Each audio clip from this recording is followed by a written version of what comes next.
Nyo si Jonel, 'di ba? Yung nagkukwento si Jonel, yung kanyang close-in driver, Jonel Sanchez Tan, na kung saan ay nagbigay ng testimonya noon sa congressional hearing noong June 17. Ito yung kanyang salaysay, mga kaibigan. So, dito natin papasok ngayon yung kasong dapat talagang managot si De Lima at madisbar siya.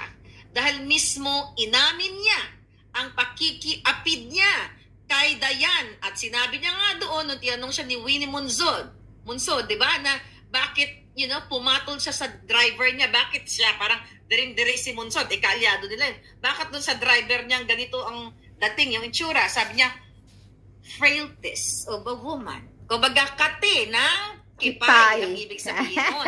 Kaya siya pumatol. But listen to pumatol siya sa dugyot na Dayan dahil kumakati ang kipay ni De Lima. Nangangailangan ng saba. 40 taong gulang. Pilipino, may asawa, 2 anak at kasalukuyang nakatira sa Cluster 13 3B. May 2 anak pala. Malacanang Park, Manila. Matapos makapanumpa ng ayon sa saligang batas ay nagsasaad ng mga sumusunod. Number 1, na ako po ay nakatalaga bilang area security ng presidensya. Nawala. Alay lang. Si Junel. Hanggang sa kasalukuyan. Noong July 2010, ako po ay na-detail bilang close-in security aide ni dating DOJ Secretary Laila De Lima. Hanggang May 2015, bilang close-in security ni SOG De Lima, tungkulin ko po na pangalagaan ang kanyang kaligtasan sa mga lakad niya at kung minsan naman po ako ang kanyang security aide kung saan ay kasama siya sa loob ng kanyang sasakyan upang tulungan siyang dalhin ng kanyang mga personal na gamit tulad ng bag, papeles, cellphone at makeup kit. Number 2 po, na ako at ang members ng security ay madalas nakasama ni SOG De Lima tuwing siya po ay pumupunta sa Bilibid Prison NBP. Kung saan siya rin po ang tumatayong direktor ng NBP habang wala pang itinatalagang permanenteng direktor noon. Nakita ko po na kinakausap niya ang mga commanders ng bawat pangkat upang pag-usapan ang mga isyu sa loob ng Bilibid. Number 3 po, ang close-in security ni SOG De Lima, pinamumunuan ni Mr. Ronnie Dayan na kung tawagin namin ay boss. Okay, si Ronnie Dayan, yun yung driver niya na binilan niya ng bahay. 2 million pesos na bahay during the time. Wow. At saan galing po yung pera? Pera niya yun. Kaya nga sa mga palanggakong dilawan, galit na galit kayo, di ba? Sa mga Marcos na magnanakaw, tahimik kayo. At sa kabila ng mga pangyayari at pag-amin ni De Lima na pumatol siya sa kanyang boylet, ay sa kanyang driver at bodyguard. Mayroon dapat kaakibat na disbarment yan. But anyway, tuloy muna natin. Siya po ang nagbibigay sa amin ng instruction at orders galing kay SOG De Lima. Siya rin ang nagbibigay ng weekly food allowance namin at monthly allowance. Maganda naman ang pakikitungo sa amin ni Mr. Ronnie Dayan. At naging ninong siya ng aking bunsong anak. Napansin ko lang na di pangkaraniwang pagkamalapit ni Ronnie Dayan at napansin ko lang ni SOG De Lima at kalaunan nakumpirma ko na may relasyon ang dalawa dahil si Ronnie Dayan ay sa bahay ni SOG natutulog. Maging sa mga out of towns. Natutulog. Nakikita ng close-in security na natutulog si Ronnie Dayan. Tandaan niyo po, si Ronnie Dayan ay kasal. May asawa. Doon tayo papasok. Kasi tungkol sa droga na, inakwit na siya. Then tignan natin kung anong dapat kahinatnan ni De Lima. At gusto kong pukawin ang mga palagakong dilawan. Piklawan. Nalakad namin silang dalawa ay magkasama sa isang kwarto. Madalas din kami pupunta sa bahay ni SOG De Lima sa Bicol at kapansin-pansin ang sweetness nila. Sweetness. Habang kami ay bumabiyahe papuntang probinsya, sila po ay nagsusubuan ng nilagang saging ng saba. Nagsusubuan. Ay, tanya, naalala nyo na. So, kaya gusto kong i-remind sa inyo, habang sila ay nagbabiyahe, nagsusubuan ng saging na saba. Kami rin ay pumupunta sa bahay ni Ronnie Dayan sa Orbis Tondo Pangasinan kasama ni SOG de Lima.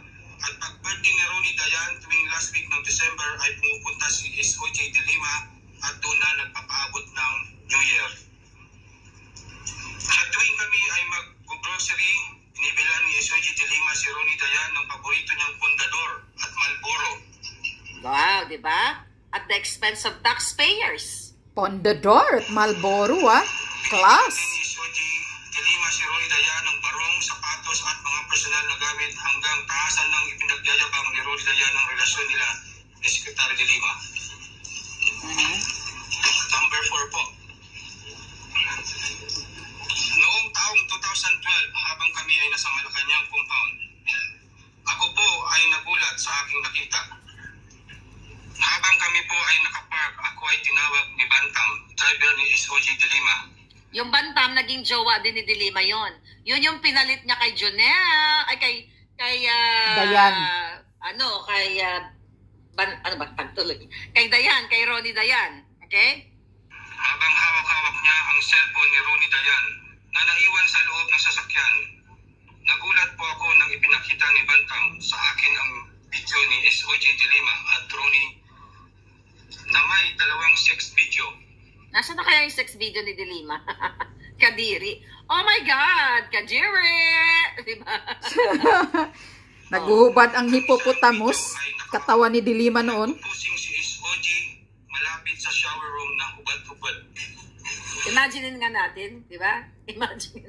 Nakaposing si de Lima daw, hubot-hubad, malapit sa shower. Yeah. Oh my God, hippopotamus. At ang isa namang video ay nag-BBJ si SOG de Lima kay Ronnie Dayan.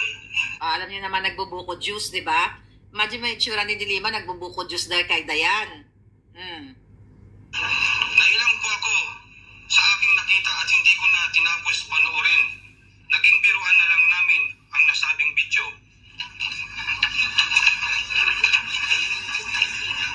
Number 5 po.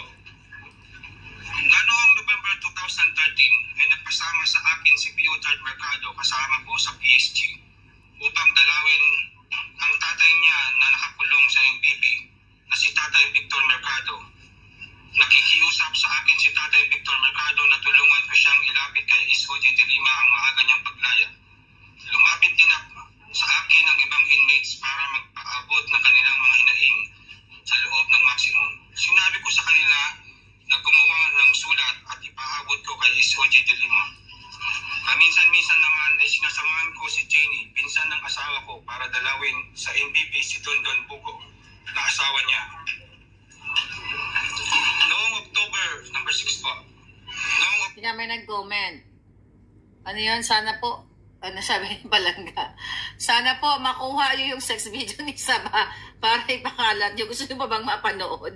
Kakaloka. October 2014 ay nakilala ko si Mr. Renati Diaz na pinakilala sa akin ni Tatay Victor Mercado. Si Renati Diaz ay tumatayong manager ni Herbert Colanco. Nakalaunan ay nakikisuyo sa akin na magparating ng mga letter request ni Herbert Colanco kay SOG de Lima at kung minsan naman ay nakikisuyo sa akin na nasamahan para magdala ng invitation kay SOG de Lima para sa concert ni Herbert Colanco. Kaming dalawa ni Renati Diaz ay naging malapit kaya paminsan-minsan ay lumalambing ako sa kanya ng pera katulad ng birthday ko, Pasko at For the Boys. Pinapadalan ni Renati Diaz ang pera sa money career. Sa tatlong pagkakataon na nagpadala ng pera sa akin si Renati Diaz ng buong halaga ay 15,000 pesos. Maliban doon ay wala na akong tinanggap o hininging pera kay Renati Diaz. Number 7 po. Noong first quarter ng 2015 ay nadagdag sa tropa namin bilang security ni SOG na si Warren Cristobal galing sa MMD Riders. Ang pagdating ni Warren Cristobal ay naging banta kay Ronnie Dayan na siyang pinagmulan ng alitan nila ni SOG de Lima. Pinag-aawayan si de Lima ng mga close-in security. Wow. Nag-aagawan, syempre nga naman, may pa 2 million na bahay, di ba? Kay Dayan. So talaga naman kahit na Balyina, mukhang urarong bulok, pinag-awayan sa pera. Anyway. Si Dayan, si Warren Cristobal noong March 2015 ay tuluyan ng tinanggal ni SOG si Ronnie Dayan. hindi pagkakaunawaan tungkol kay Warren Cristobal. Mula noon ay si Warren Cristobal na ang tumatayong security aid at driver ni SOJ. Sa kanya na rin kami tumatanggap ng instruction or orders mula kay SOJ. Kapansin-pansin din ng closeness ni Warren Cristobal at SOJ kung kaya nagdududa na kami na may special na relasyon ang dalawa.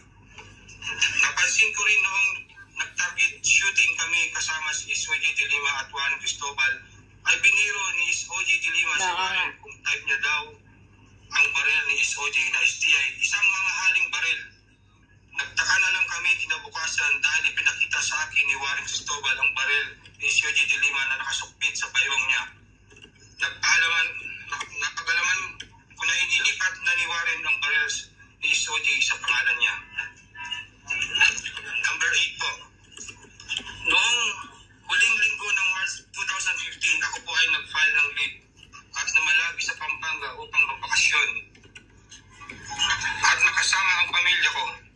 Noong unang linggo, May 2015, ako'y bumalik sa trabaho at nag-report kay SOJ de Lima.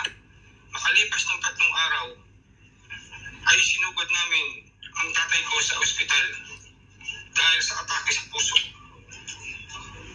Humingi ako ng tulong kay SOJ. Ngunit hindi niya ako tinulungan. Kaya gumawa ako ng paraan at lumapit kay Associate Commissioner Revision ng Bureau of Immigration. Ako ay kanya namang ni-repair kay Governor Umali ang Mindoro kung saan ang asawa niya ay chief nurse ng Heart Center. Ito po ay ikinagalan sa akin ni SOJ de Lima na siyang ikinatanggal ko bilang close-in security.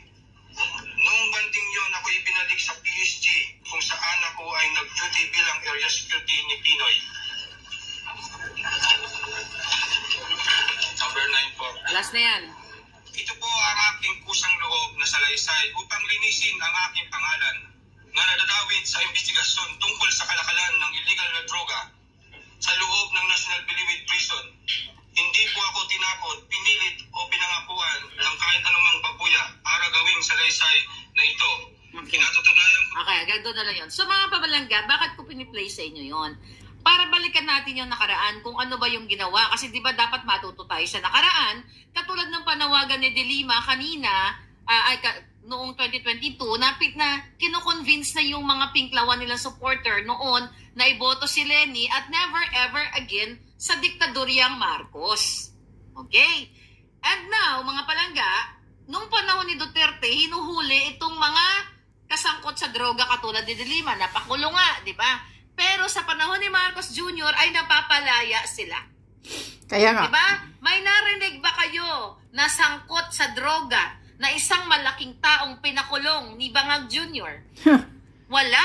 Wala. Kasi sila mismo ay kasabwat sa pulboronic, katulad na nga lamang na nahuling 1.8 tons na si Sayarot na naakwit din nung nakaraang buwan. Okay, balikan natin si De Lima bago tayo maligaw ng landas. Jonel, sabi ni Minda Diaz. So, inamin po yan. Ulit, inamin ni De Lima na pinatulan niya si Ronnie Dayan o Dayan na ito ay may asawa at mga anak.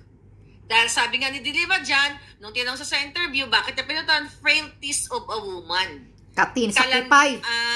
Or kakatihan ng kipay labum. So, hindi napigilan yung urge mo para makipagtorjakan sa isang may asawa. Actually, gawain yan ng mga tao dyan sa gobyerno, kongreso, dyan pa nga sila nagchuchuktsakan. Remember, yung isang expose natin noong December na may isang kongresista na bumubugaw ng mga kababaihan, ibinibigay sa mga masyondang makyoho na mga kongresista noong December. Kaakibat ng regalo ni Sandro Marcos at ni Tambaloslos na bonus dito sa mga kongresista.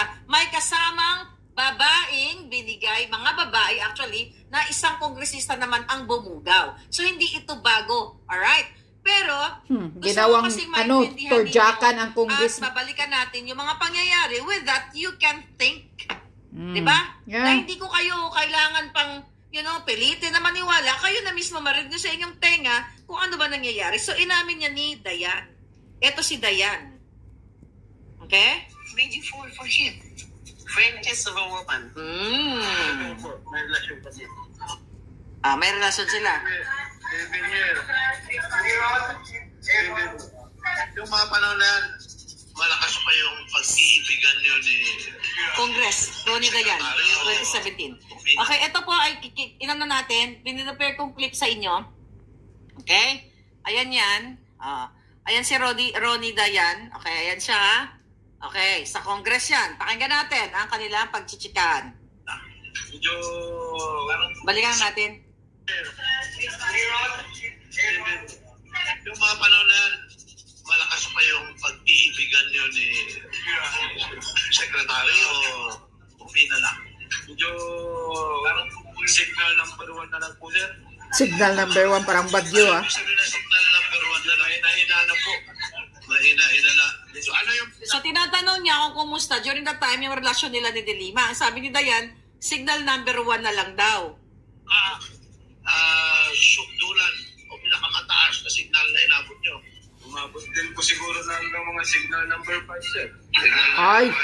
Ayon sa iyong damdamin, ang pag-ibig na ito ay dalisay wakas at tapat. Yes, sir. Kaya dahil sa Okay, dalisay at wagas daw ang pag-iibigan ni Dayan at ni De Lima during that time. For 7 years pala. Yan, ah. Dalisay at wagas. dalisay, tapat at wagas. Actually, namin yung anak niya ni Dad, kaya naman pumapayag, nag-giveaway yung asawa niya dahil ginasabuyan sila sa kwarta. Yeah. Binibigyan sila ng pera. Nagbibigay galing ng sa pera taxpayers' si money. De Lima gusto sa ko lang pamilya. intindihin nyo, mga Pinklawan, kung talagang para kayo sa Pilipino, namnamin nyo. Diba? Paulit-ulit kayo, 30-something years na sinasaksak nyo sa isipan namin na ang Marcos ay diktador. True enough, tama kayo. At ako'y nagising sa wala pang 2 buwan na pamumuno ng Marcos at ni Lisa Tanas at Romualdez. Anaw kayo, tahimik. Diba? Ay walang dahilan na siya'y ipagkanulo mo o magsabi ka ng hindi katotohanan. Depende po sa sitwasyon dahil nga po, yung pag-ibig ko at wagas ay hindi niya sinukla ng wagas din ang pag-ibig. Hindi daw sinuklian ni De Lima ng wagas kasi kung nag-pay attention kayo dun sa unang salaysay ni Jonel, ay pinalitan si Dayan ng panibagong driver na si Warren.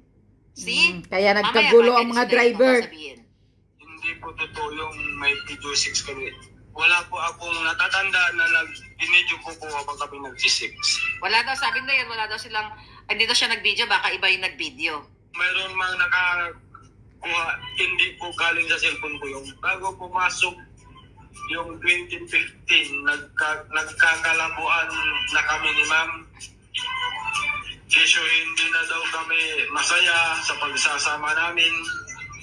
Lagi kasing bangayan. Wow. Laging nag-aaway. Anong nabalitaan ko na yung isang hagad niya Pagyan. na ang pangalan ay Warren Cristobal, ang bagong boyfriend niya parang nasampal ko siya ng bahagya. Tapos si ma'am, sabi ko, ubusin mo yata kaming mga security mo. Di ba? Sabi ni Dayan, nasampal ka pala. Pagtsuktsakan si De Lima sa isang panibagong security. Talagang Makati ang kipay. Sabi niya, uubusin niyo yata kami. Uubusin mo yata kami mga security mo. Kaya nagtatawanan din naman yung mga ulupong na kongresista. Di ba? Sa swela lang talaga ang gobyerno sa Pilipinas. Kaya nga. Yung mga kongresista, yung mga ganito, tuwang-tuwa sila kapag yung mga ganong usapan. At may punto din naman dahil mamaya sagutin natin ito at anong sinabi ni De Lima dito. Kasi nagreklamo si De Lima dito sa hearing na ito. May suot akong bowler ni Presidente dito at saka dito sa paa. Ayun, inaway ni De Lima si Ronnie Dayan dahil may suot siyang bowler na Duterte sa kamay at saka sa paa. Listen. Boss, nung nakita niya, ginano niya ako. Anong pak? Parang pinalo niya ako dito. Sinampal ka ni Ma'am De Lima? Yes, sir. Ang sabi na nakita kasi yung bowler, at suot mo yan. Ito ang presidente ko ito ang idol namin sa Pangasinan Sabi ko gano'n, sir. Pag-idol ka rin lang, sira ulo pa. Sira ulo daw ang Duterte pala. ang sagot ko naman po, sir, walang basagan ng trip. Ano ang sagot ni Secretary de Lima po? Punyeta ka. Punyeta ka? Ibinibigay inaabot sa akin, nasa paper bag na maliit. Okay. Yung kinakwento niya na, yung kay Kerwin Espinosa, na yung bayaran sa droga. You know, yung pinapaliwanag niya dito na kumukolekta siya ng pera na binibigay ni Kerwin para kay De Lima. Binibilang at hindi rin po sinasabi ni Kerwin kung magkano yon. Basta ito na yung pera kay ma'am. Gusto kong atinan yung hearing, pero ang sabi ni... Okay, remember during the hearing, di ba, nagtago yan si Dayan kasi inutusan siya ni De Lima na, ito, sabi niya. Sa text niya sa akin, anak, na si Hana May Dayan, pakisabi sa kanya, magtago lang siya. So if this lady Senator Laila de Lima will not voluntarily resign from her post after this revelation, Okay. I hope our colleagues in the Senate remove her from her current position. Okay. So ngayon mga kababayan, alright? So narinig na ninyo, medyo bumalik tayo sa nakaraan. So yung hearing na yan, nagsalita si De Lima dyan. Nagpa-interview siya at ang sinabi niya dyan ay, as a woman, sabi niya, it breaks my heart that my private life and personal relationship have come subject of the public and Congress ridicule. Diba? Nagalit siya at talagang malungkot siya dahil, you know, pinag-usapan ang kanyang personal relationship. Actually, it's not personal relationship. Yeah, anong personal? It's labag sa batas. Sabi ko nga, concubinage. At sinabi yan ng mga lawyers during the time na pwedeng kasuhan si Dayan at si De Lima ng concubinage. We'll talk about concubinage later. Ngayon, sabi pa ni De Lima, no woman deserves to be betrayed. Diba? Kasi binitray daw siya ni Dayan. To be treated with so much disrespect. The question sa iyo, De Lima, nung nakipagtorjakan ka sa kay Dayan na alam mong may asawa, hindi ba yan disrespectful? Yan, mga piklawan yung idol ninyo. Okay? Diba? Talagang sinasarado nyo yung utak ninyo dahil bulag kayo.